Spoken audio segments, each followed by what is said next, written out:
The CCP, planned to selling ordinary people the fentanyl, which meant to kill. It's a synthetic drugs. But then they have all natural ephedrine, which is the same family of methamphetamine. Okay, one is all natural, coming from herbs and great substances, can enhance your experience of extreme happiness. So what's your reaction to what you just heard?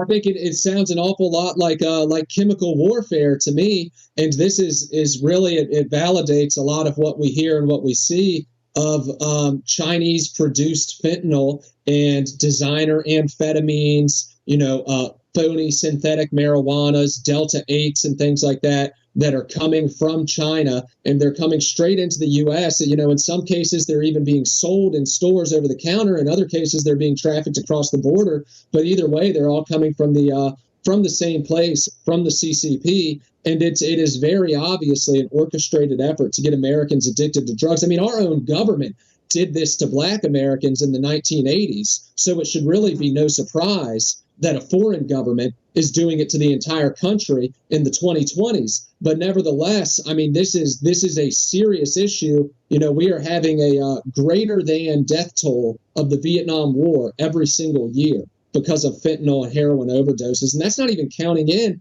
all of the other drugs and all of the cumulative effects of people who are using designer drugs or fentanyl or things like that for extended periods of time, and then they just die.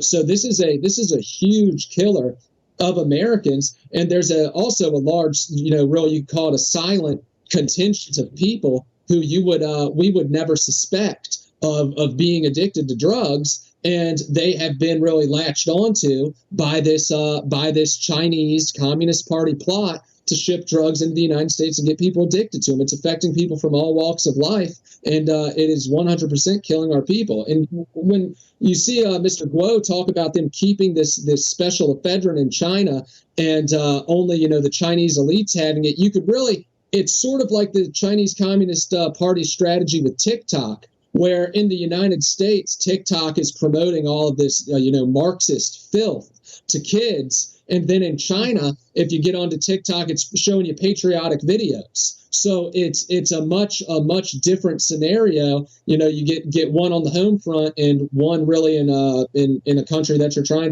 to take over, trying to force to collapse. So we're seeing a war strategy, yes, obviously play out here.